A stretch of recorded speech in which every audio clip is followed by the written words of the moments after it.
winced. The rooming assignments were what killed me, not the trip I'd always wanted to take to see the Nile, the pyramids, or the temple. I was excited because, in some way, I knew that Joshua and I would become glued together, and I was obviously correct. Owens's athletic smooth-talking and constant attention-grabbing behavior were the type of person who could get away with anything since his smile enabled others to forget their initial anger. Girls loved him. Guys. And he was black, handsome, and built like someone who lived there rather than simply going to the gym occasionally. I avoided him because I was quiet and kept my distance from him, even though his teachers complimented him. Joshua was in disarray, but I remained composed. I was the type of student who received acclaim for essays rather than gifts. Naturally, our lecturer placed us with opposites to promote progress, as she said while holding her clipboard. Chest, like a sacred scroll. And I wanted to question her about if she had ever been by herself for more than 5 minutes. Joshua Owens. But I didn't. Instead, I merely nodded and acted as though nothing was wrong. Cairo's hostel room was tiny, with 2 twin beds, a single wooden desk, and a small. The call to prayer reverberated quietly through the streets from a window that opened out to a surprisingly beautiful view of the skyline. It should have been quiet at dusk when the air smelled of sand and spices. Ought to have been something I quietly marveled at. But all I could think of was how I would make it through. After a week of sharing a room with him, Joshua immediately threw himself onto his bed as if he owned it. "So," he said. "Are we doing the whole silent treatment for a week thing?" she asked, watching me with that omnipresent smirk. "Or will we attempt to be polite?" I didn't answer right away, so I preoccupied myself with unpacking and pretended that it wasn't distracting how he folded his arms behind his head and flexed his biceps in a stretched-out shirt. Was the type of gorgeous person who annoyed me not only because it came naturally to him, but also because he was aware of it.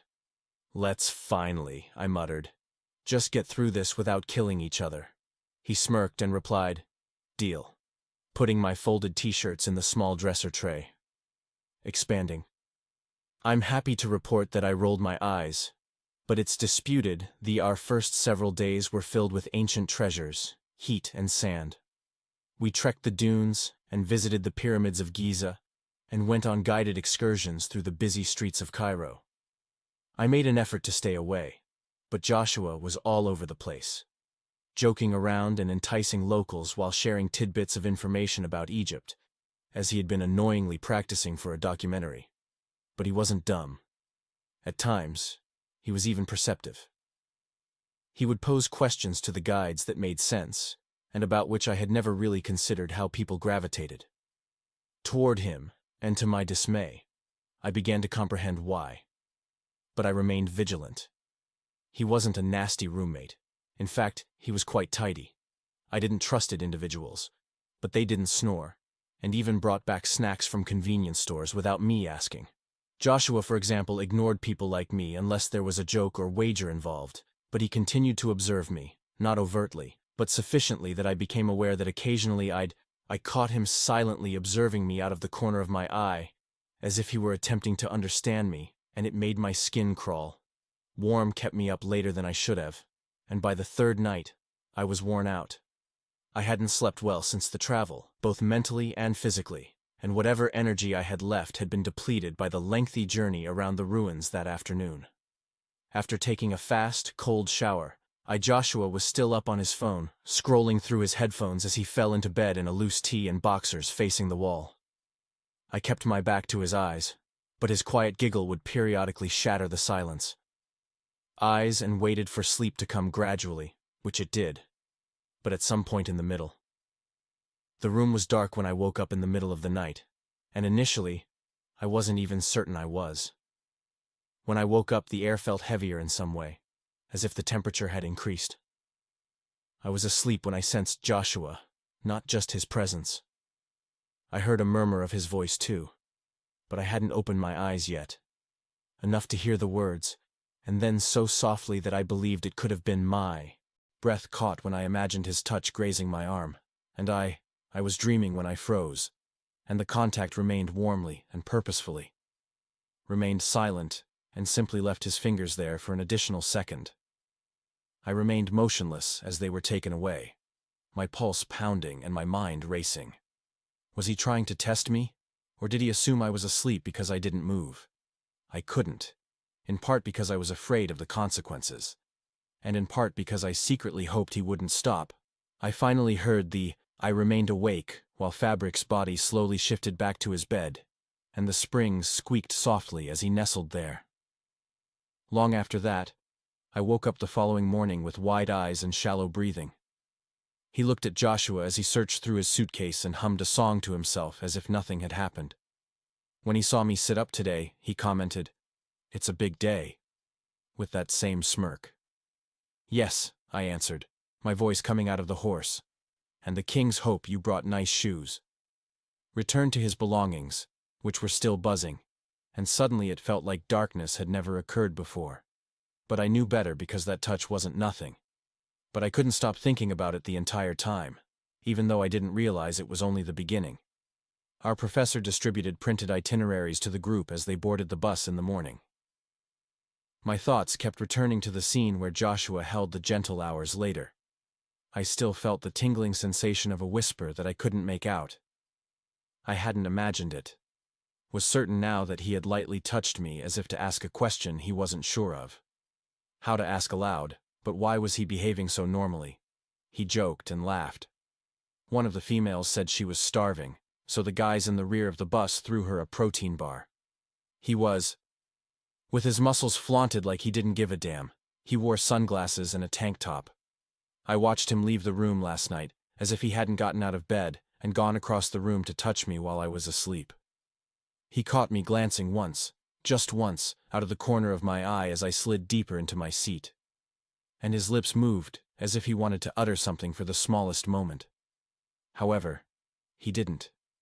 Instead, he simply returned to the discussion as if I wasn't unraveling 5. The journey to Luxor was lengthy, hot, rough, and noisy from a distance. The most of the group slept against the windows or engaged in hushed conversation, but I was unable to calm down. I kept replaying it in my mind, paying attention to every small detail and change. Was it merely curiosity, an error, or anything else at one time with the sheets? Joshua lowered his sunglasses and leaned toward me. "You're really quiet today," he said. Murmured in a voice so quiet that only I could hear it, and I tried to keep my eyes on him. He tilted his head slightly and watched me for a moment. His look neutral, just exhausted. Longer than necessary, after which he reclined back and remained silent for the remainder of the ride. The day flew by. Towering tombs carved into the colors of rock surrounded the Valley of the King's stone passages and ancient wonders. I should have been amazed that it hadn't faded after thousands of years, but my Joshua's attention was broken, but he remained close enough, not overtly, that I could sense him around me. He made notes in the corners of our tour notes, and asked insightful questions. Guidebook and casually brushed his shoulder into mine every now and then. However, I took note of the small details, like the fact that he didn't laugh as much as normal, and that his gaze lingered longer than they should have while I wasn't around, and his hand touched mine when we passed water bottles. Was he trying to test me by staring at me? Or was he afraid I would bring it up? And honestly, what would I say? "Hey Joshua, did you come over covertly and touch me when I was sleeping last night?" Yes, it would work out nicely by the time I was exhausted from the sun and my thoughts when I returned to the hotel. Felt as though they had been boiling all day, so I stripped without waiting to take a shower. I stripped off my shirt and fell onto the bed, still wearing my filthy cargo shorts and socks, wanting to sleep. Joshua arrived in a few minutes, but basically I just needed a mental vacation. Later, as he spilled some crackers on the desk, I heard the rustle of plastic. I hid my face in the pillow and asked, "Are you okay?" I gave him a thumbs up when he asked. Without raising my weary head, he laughed quietly, which was a startling sound. He didn't immediately answer when I said gently, "You really don't talk much, do you not, unless I have something worth saying?" Then I heard him sit on the edge of his bed for a bit. "Do you often wonder if, in any case?" That made me pause, and I rolled over because people want to hear what you have to say. enough to give him a quick glimpse. But he was absorbed.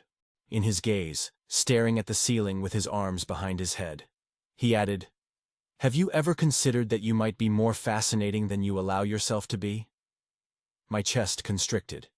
He gently turned his head and caught my eyes, perhaps because I was quiet, or for some other reason. Perhaps something in the air moved both of them across the little space, but he wasn't.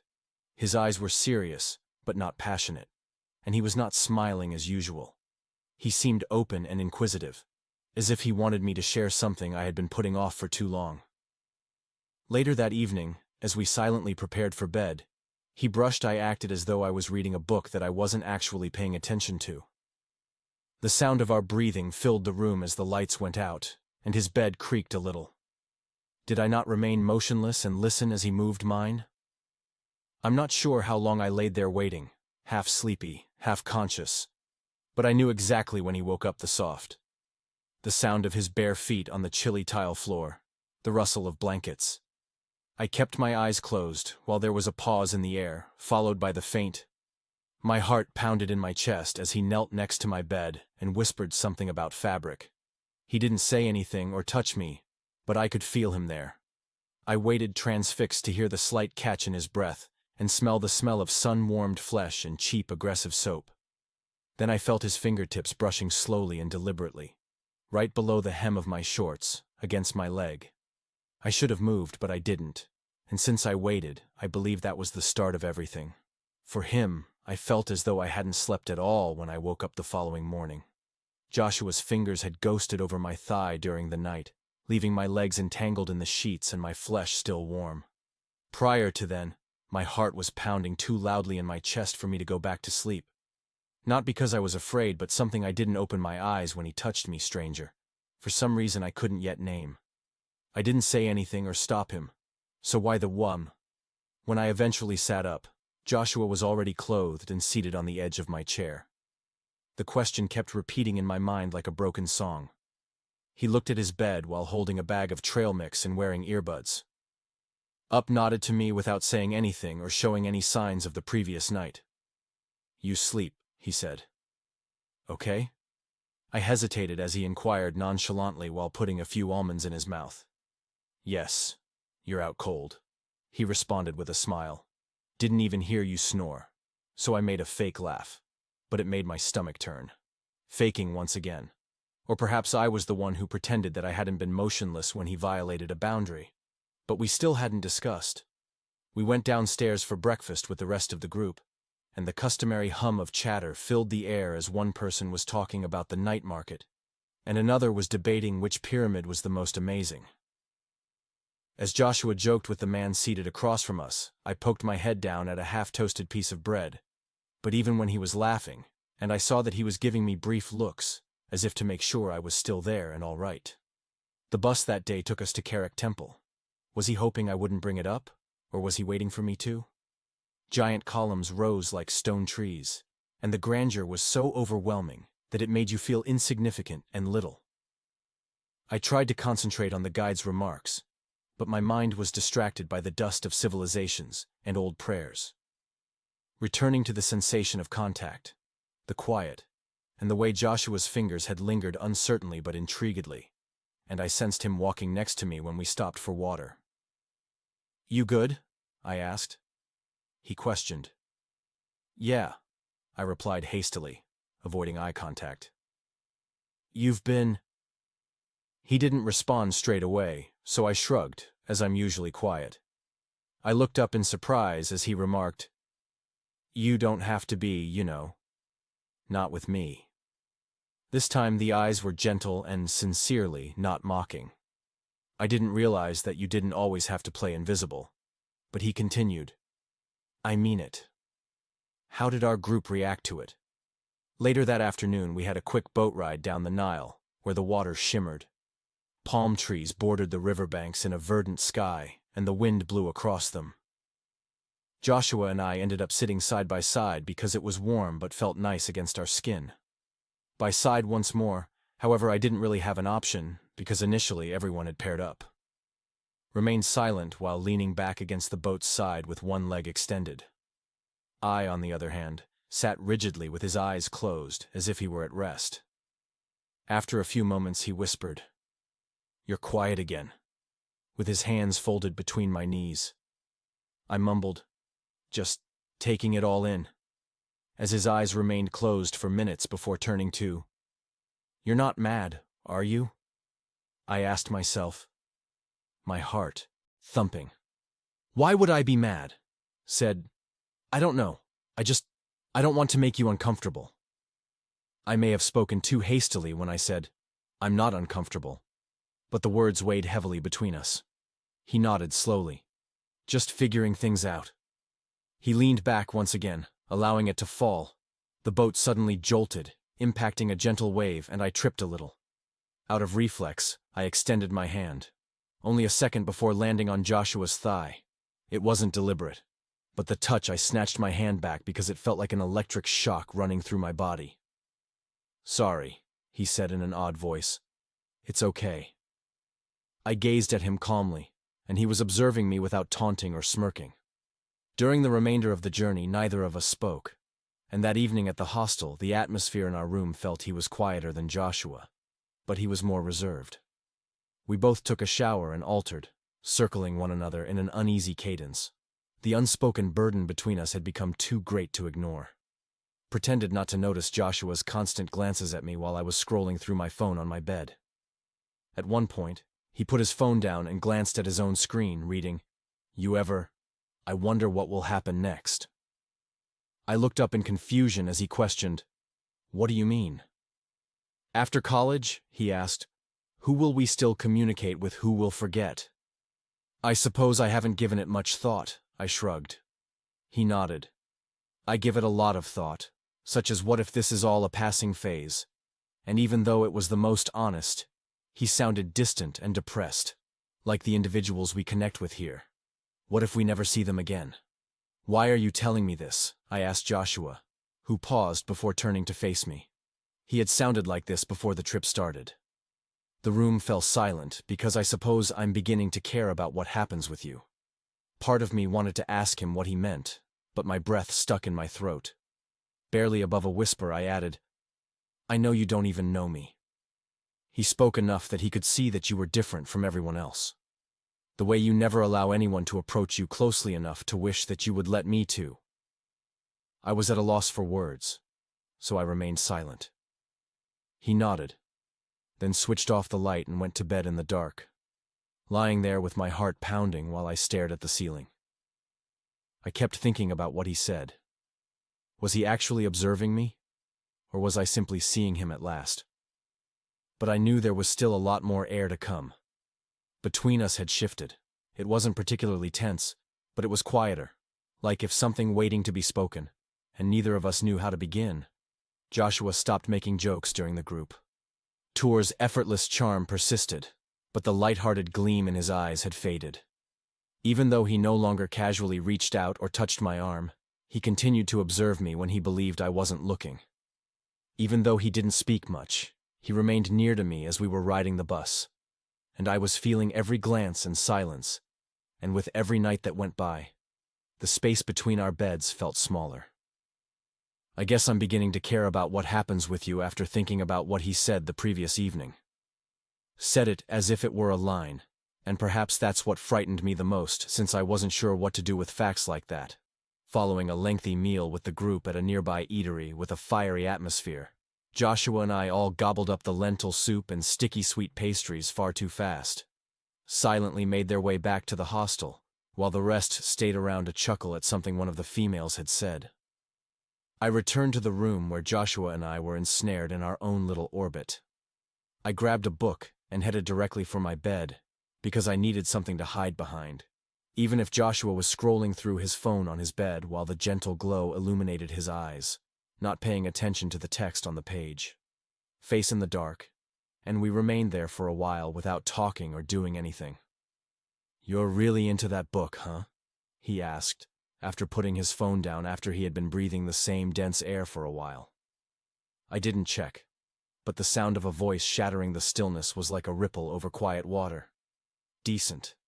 He looked at the ceiling with his arms leaned back behind his head.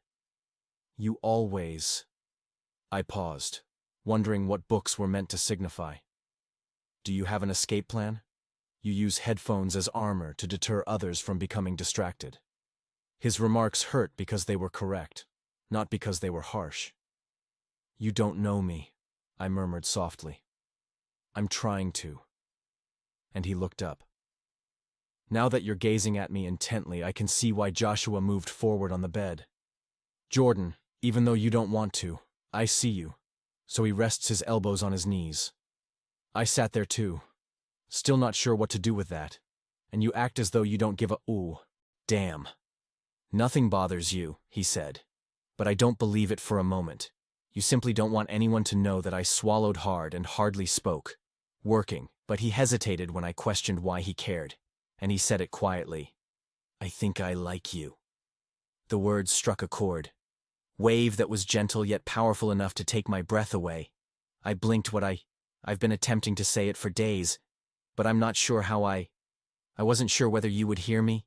I wasn't sure what to say, and I wasn't even sure how to think about when the moments began.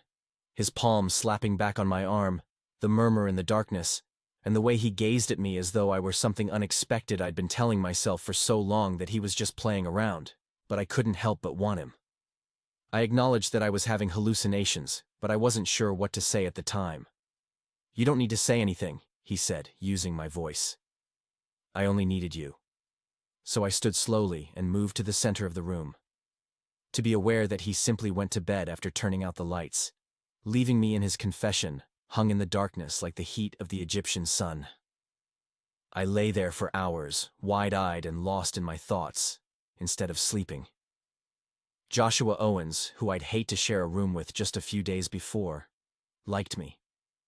I was liked by the same man who seemed impenetrable and bigger than life, and not in a casual way, or as if it were a joke. Even worse, I didn't despise the thought or the recollection of his I didn't dislike the way he touched me, as if I were something that needed to be handled carefully, even if his hand was on my thigh.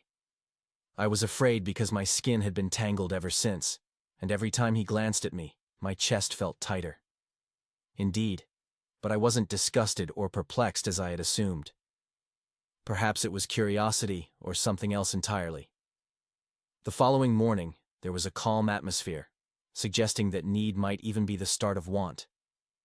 As we prepared, we didn't talk much again, and he didn't say anything. Didn't inquire. Joshua remained near me without touching me while the company piled up to see the Kararnak temple. But while the guide was describing, I sensed every motion and look he made.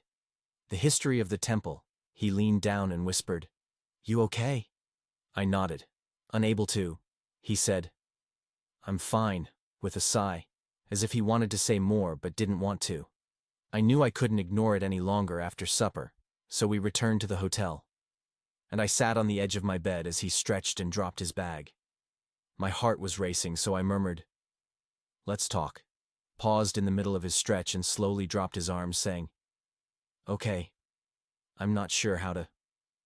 He stroked the back of his neck and asked, "Start? Why now, Joshua? Why say all this here?" I couldn't keep acting like I was weary because I believed it would go away if I kept quiet. But being here with you, it simply clarified everything how I requested. And he stared directly into my response was, that I don't just like you, Jordan. I think I'm falling for you.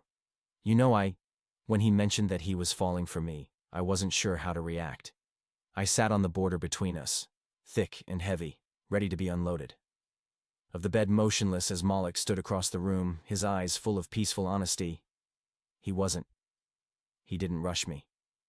Instead, he waited for a response and said, "I don't know." I finally mumbled, "What to say?" And Joshua nodded as if he had anticipated it. "You," he continued gently, "don't have to say anything right now. I just needed you to know that's all." He didn't appear upset if I wanted to say something because he appeared relieved, as if expressing the truth had lifted some of his burdens. Wanted to bridge the gap between us by reaching over, but the words stuck in my throat since my mind was still racing. Without saying another word, he turned off the lights to see how the world had swung overnight and climbed into his bed. The room turned dark, yet there was still a buzzing sound filled with full of all the things we hadn't spoken. I laid on my back and gazed into the... I wasn't bewildered like I used to be. But I was on edge all the time. Didn't feel scared or embarrassed. Instead, I felt as though my body had turned into a vibrating tuning fork that I knew was silent but strong.